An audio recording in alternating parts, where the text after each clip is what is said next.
afternoon, good morning, good evening, everybody. It is Saturday, June 29th, and you know what that means. It is time for the High Risk Wrestling Recap. I am your host, Jeremy Paris, acknowledging our new tribal chief, Solo Sokoa, because I don't want to get my ass whooped.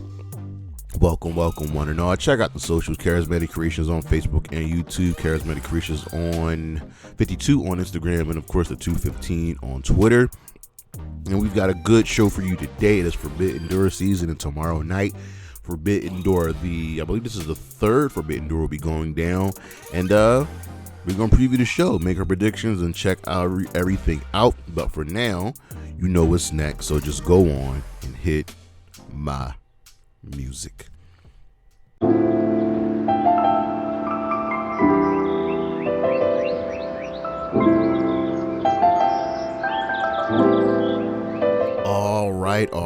All right. We are in the Forbidden Door season, and it feels good. This is one of AEW's key events, and today we are going to preview, take a look at the show, make our predictions. But first things first, we got to ask ourselves, what is the Forbidden Door?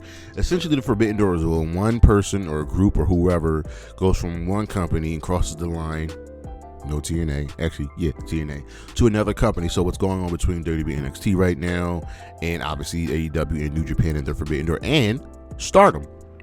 And it feels good to have Stardom involved here, but that's essentially what the Forbidden Door is. This is just a little bit of cross promotion, but let's take a look at last year's card. We had 14 matches on the show last year, with 5 on the pre-show. So first we had Tom Lawler defeated Serpentico on the pre-show. We had the Mogul Embassy defeat Chaos. Swerve Strickland was on the pre-show, y'all. Last year, Swerve Strickland was on the pre-show, and now he is main eventing this year's show. Let that sink in. Athena defeated Billy Starks in a women's Owen Hart Cup first round match, and El Phantasmo defeated Stu Grayson. El Phantasmo was on this year's main card, and Los Ingobernables de Japón defeated United Empire.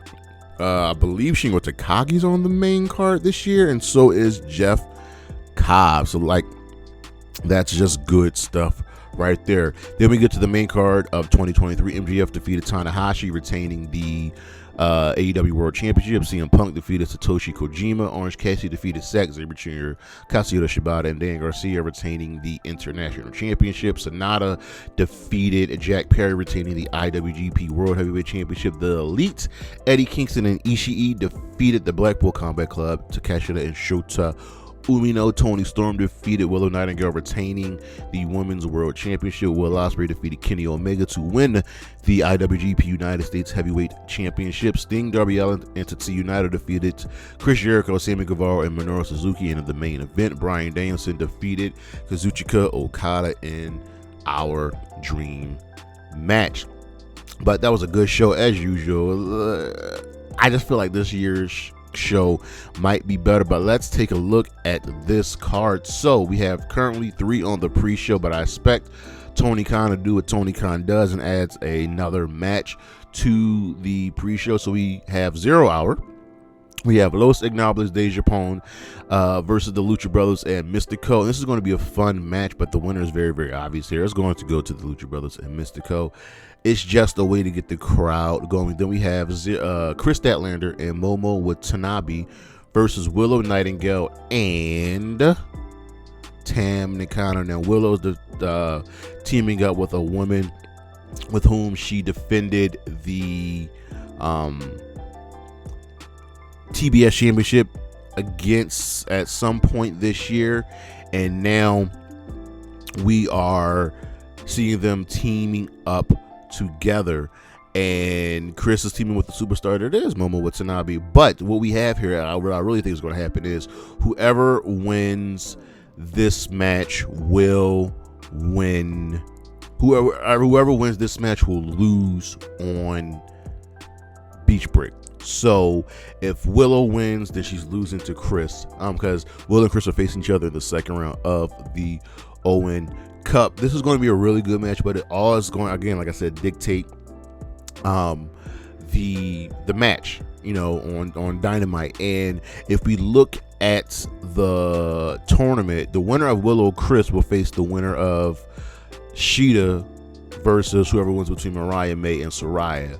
So we actually have to wait for the Mariah May Saraya match to go down. So it's a toss up. But as for the tag match,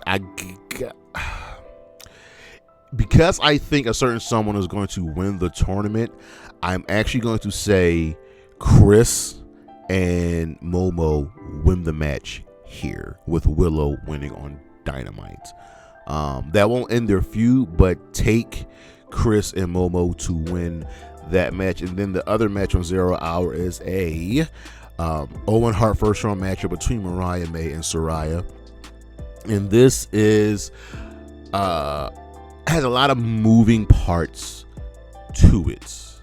So Saraya and the Outcasts have inserted themselves in the story with Mina, Mariah, and Tony, and they lost the Outcasts. They lost the 6-woman tag match on Dynamite, which is tough, because I'm like, well, opposite momentum. If they lose on the TV show, they should win at the pay-per-view. But I don't think Saraya's winning here. I think Saraya is going to get a match at All In, but I just see Mariah May winning here and defeating Saraya to go on to face Hikaru Shida in the second round. But let's get into the main card. We've got the ladder match for the TNT Championship, and our combatants are Jack Perry, Konosuke Takeshita, Mark Briscoe, Dante Martin, Lio Rush, and El Phantasmo. Now, I'm going to call it like I see it. El Phantasmo, Lio Rush, Dante Martin have no shot at winning this. Just none. They're here for the spots. It's going to come down to Jack Perry, Takeshita, and Mark Briscoe, right? And I don't think Mark's winning, because he's the current Ring of Honor World Championship champion. So it's going to come down to Jack Perry and Takeshita, right?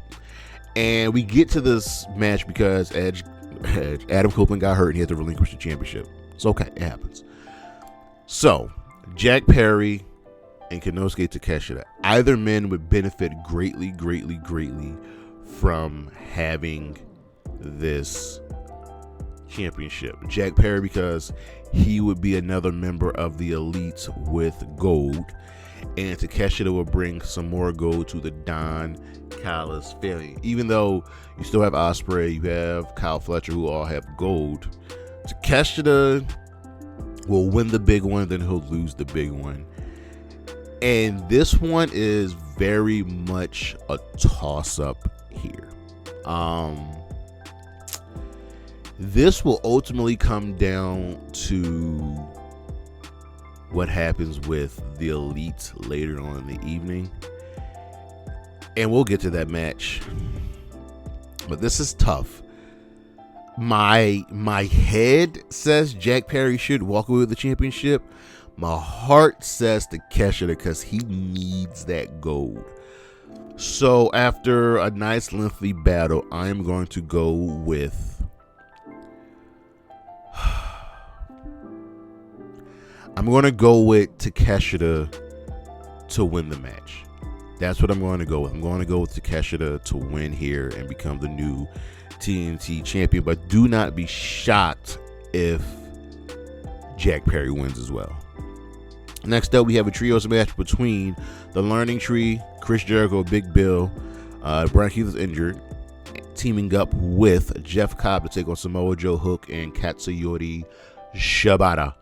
And this is another match that's a toss-up. This is the first really big match for the Learning Tree, and it sucks that Keith's not there, because I would love to see Keith versus the opposite guys, the opposing team. But they're the Learning Tree for a reason, and I think they can learn from a loss here. Joe, Hook, and Shibata just seem like complete badasses, and I know they're going to be coming for the Trios Championships. So, take Samoa Joe, Hook, and Shibata to win here. Next up, we have MJF versus Hachicero, and this is probably the most out of left field match. So MJF returned, and he's got to get a match on Forbidden Door, right? Why is it Hachicero? Well, the Elite, either the Elite or I want to say it was the Gates of Agony called out MJF. So after MJF makes his return, right, he badmouthed the Elite. So following his match against the Cage of Agony, right? No, following his match on Dynamite, not against Cage of Agony, appeared on screen, and Brian Cage announced that the Elite had a gift for MJF, and it would be that he was facing Hachicero at Forbidden Door. So the Elite has their fingers in all of these pies, and now they've got beef with MJF, and they chose a great person in Hachicero, who is just a fantastic wrestler. So a lot of people think that MJF doesn't really have like top skill.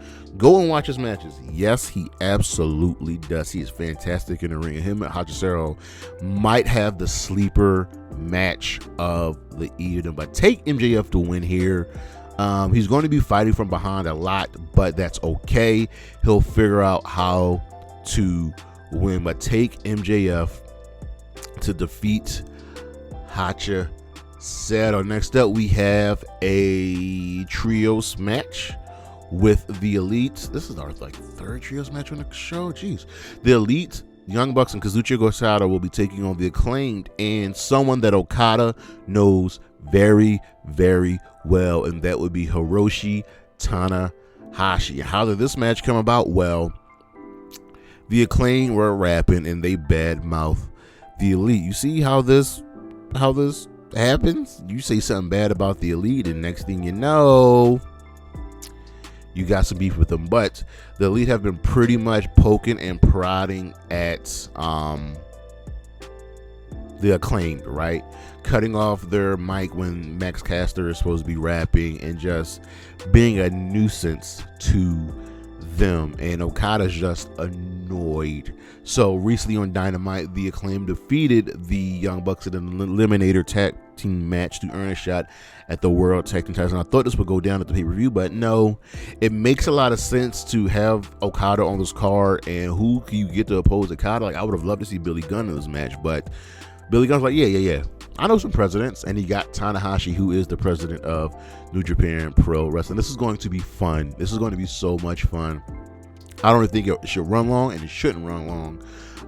With the Acclaimed getting the win on Dynamite, I'll actually take the Acclaimed and Tanahashi to win here. I just think the Elite can suffer a loss, and they'll be able to recover and abuse their powers just a little bit more. So take the Acclaimed to Tanahashi to win here. And then we have a first round Owen Hart Cup match with Bryan Danielson taking on Shingo Takagi. Remember, Shingo Takagi was on the pre-show last year, and I like that we get the Owen Hart matches on the pay-per-view. So the winner, I did say this before, but the winner of the Owen Hart matches, of the Owen Hart Cup, respective winners, men and women, both get world title shots at All In. So that's why I think specifically Mariah May is probably going to win her match, and I just think Bryan Danielson's winning here. This was supposed to be a match between the two dragons, the dragon of New Japan and Shingo Takagi, and the dragon of America, Bryan Danielson. This is going to be so good. These two are going to give you a match of the year candidate. They are, because they're just really good at what they do. And I like that we now have other people from outside companies in the Owen. And Bryan Danielson ain't got no beef with the Elite yet. but I just think he's probably winning the Owen Hart Cup. That's just me personally. But him and Takagi now have a little bit of beef, seeing as Takagi didn't want to show Danielson any respect, but take Bryan Danielson to win here. Next up, we have Zack Sabre Jr. versus Orange Cassidy, and this is just a match made out of animosity. Zack Sabre Jr. cannot stand Orange Cassidy, and they have been knuckling at each other for better part of a year, 2 years. Zack Sabre Jr. is upset about 2023's match where Orange Cassidy won, retaining the International Championship, and he wants to prove that he's just a better wrestler than Orange Cassidy, that they had unfinished business. And Orange Cassidy's like, all right, whatever. And it's great that he can be on the card. I gotta see Zack Sabre Jr. get a W here. I like him to win this match. Orange Cassidy's another person. He's Teflon. He's like Mox. He's like Eddie Kingston. He's like Jericho. He's like The Miz. These are guys that can suffer losses and not be hurt by them. This is another low-key sleeper match on the card. So I'm going with Zack Sabre Jr. to win this match here, maybe by submission. I don't think Orange Cassidy's going to tap, but maybe like TKO. This is going to be a really, really good match because Orange Cassidy's just a really good wrestler, and Zack Sabre Jr. is one of the best in the world. I don't know what else to tell you. Next up, we have the AEW Women's World Championship and one of the most anticipated matches of the entire show, as Toni Storm will be defending against Mina Shirakawa, and Mariah May is stuck in the middle. So how does this start? Essentially, for those of you that don't know, Mariah May used to perform in Stardom. She was a part of Club Venus, the Club Venus faction that consisted of Mina Shirakawa, and a few others over the years. But her and Mina became really good friends and became a great tag team. So Mariah leaves Stardom and goes over to AEW. Mina stays in Stardom. Mariah ends up becoming the corner person, the partner, the understudy, the protege of timeless Toni Storm, and they have been great. Now, mind you, Toni Storm used to perform in Stardom as well, and Toni showed up at the Stardom American Dream event early this year in Philly during WrestleMania weekend and teased the match versus Mina Shirakawa, right? He showed up and said, yo, the Forbidden Door is always open. And over the next 2 months, Mina Shirakawa would periodically show up on AEW shows, comforting and being with our friend Mariah May, showing her affection, but really being annoyed with Toni Storm. And Storm had really been noticing this and noticing that her friendship with Mina's friendship with May might be a problem. So she put the title on and said, what's up? And Mina's like, all right. So we have the contract signing, and Mina told Toni, you're soft now, and she told Mariah, you have to choose. Now, at this point in the story of Mariah and Toni, Mariah is now dressed up as the Outcast version of Toni Storm. She already did the Rock version. Now she's the Outcast version. I'm just saying. So this is going to be a really good match. I'm so happy people get to see more of Mina Shirakawa and how good she is. She is absolutely fantastic in the ring. And her and Toni will put on a good match. But Toni's walking away as champion here, retaining that championship.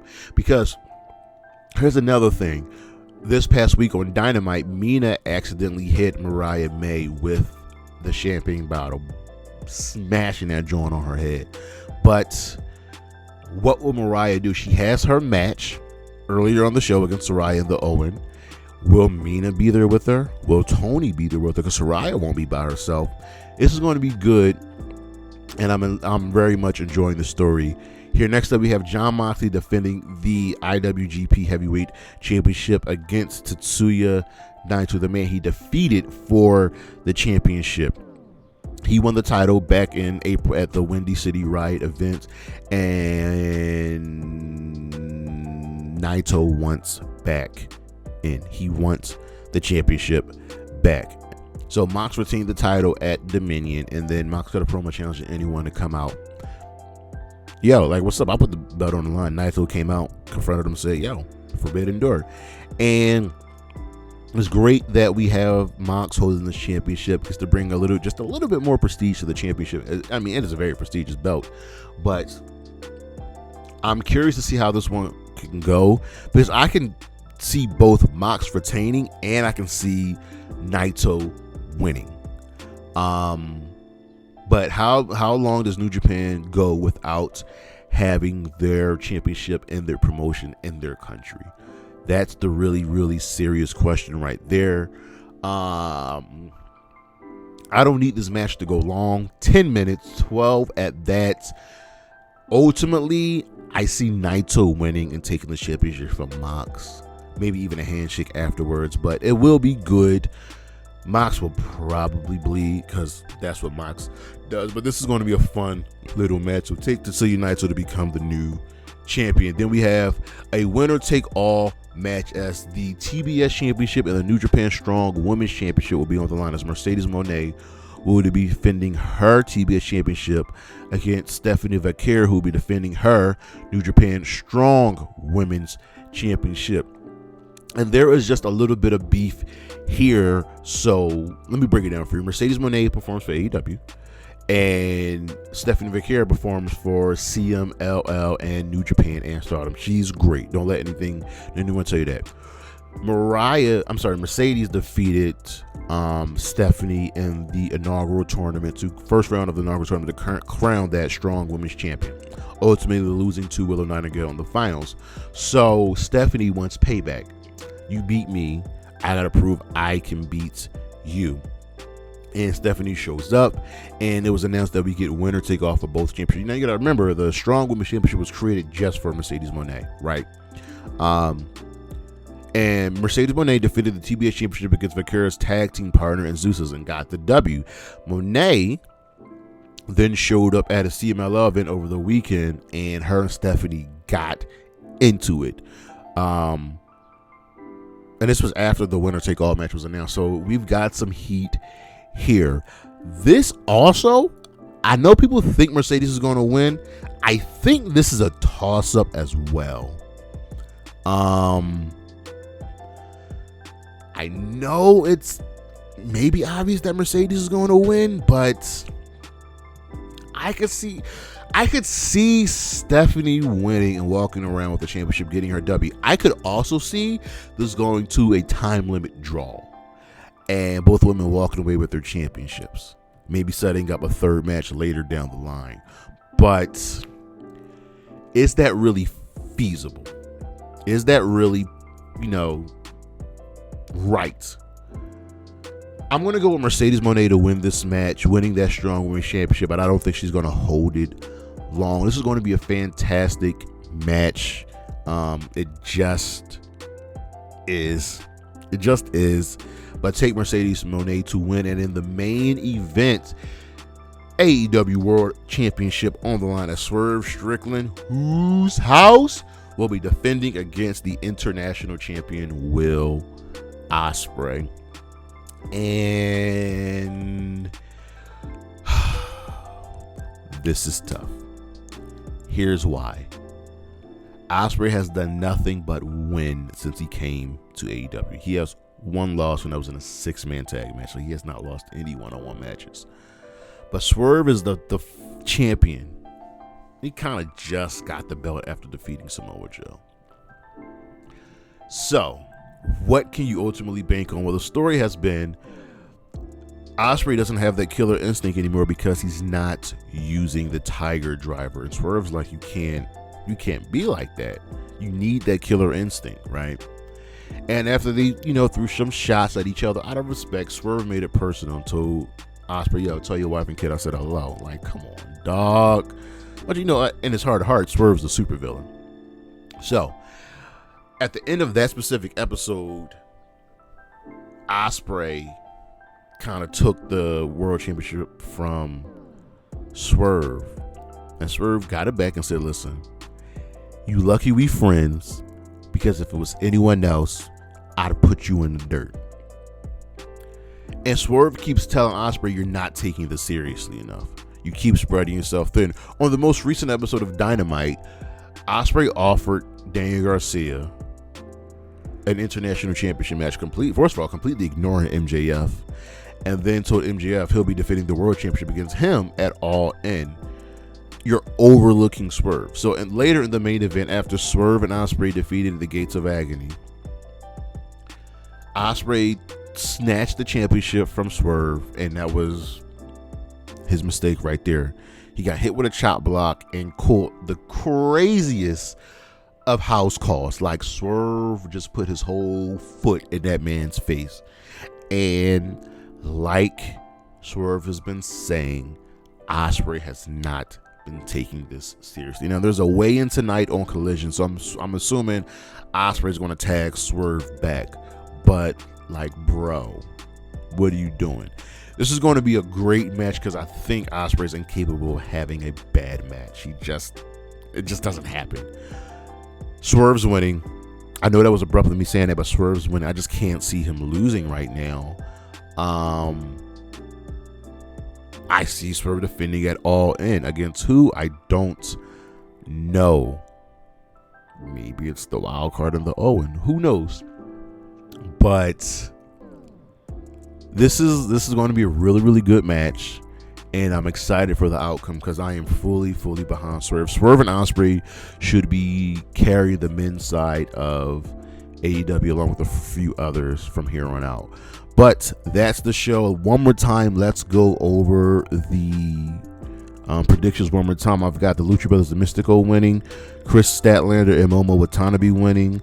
I have Mariah May defeating Saraya. I have Takeshita winning the TNT Championship. I've got Joe Hook and Shibata defeating the Learning Tree and Jeff Cobb.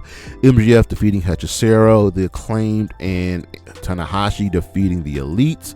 I have Bryan Danielson defeating Shingo Takagi to advance in the Owen. Zack Sabre Jr. to defeat Orange Cassidy. Tony Storm to defeat Mina Shirakawa, retaining the Women's World Championship. Tetsuya Naito defeating Jon Moxley to win the IWGP World Heavyweight Championship. Mercedes Moné to defeat Stephanie Vaquer to win the not only retain her TBS Championship, but win the New Japan Strong Women's Championship. And Swerve Strickland defeating Will Ospreay to retain the AEW World Championship. But let me know what you guys think. I'm excited. I am so excited for the show. I cannot wait for tomorrow. AEW puts on banger pay-per-views every single time. Coming up, we got going on. We got the show tonight. We've got a couple lists next week, the best matches of the year so far. We've got a Let's Talk About It new WWE tournaments. We're going to dive into that. We've got our Money in the Bank preview. I got a couple more lists, the top tag teams of factions of the year so far, and then we got the downsides of the WWE draft. But check out the socials, Charismatic Creations on Facebook and YouTube, Charismatic_Creations 52 on Instagram, and of course the 215 on Twitter. And as always, Anna J, Bailey, Gigi Dolan, Kris Statlander, yes, Isla Dawn, and Willow Nightingale. All right. Holla at your boy. Peace.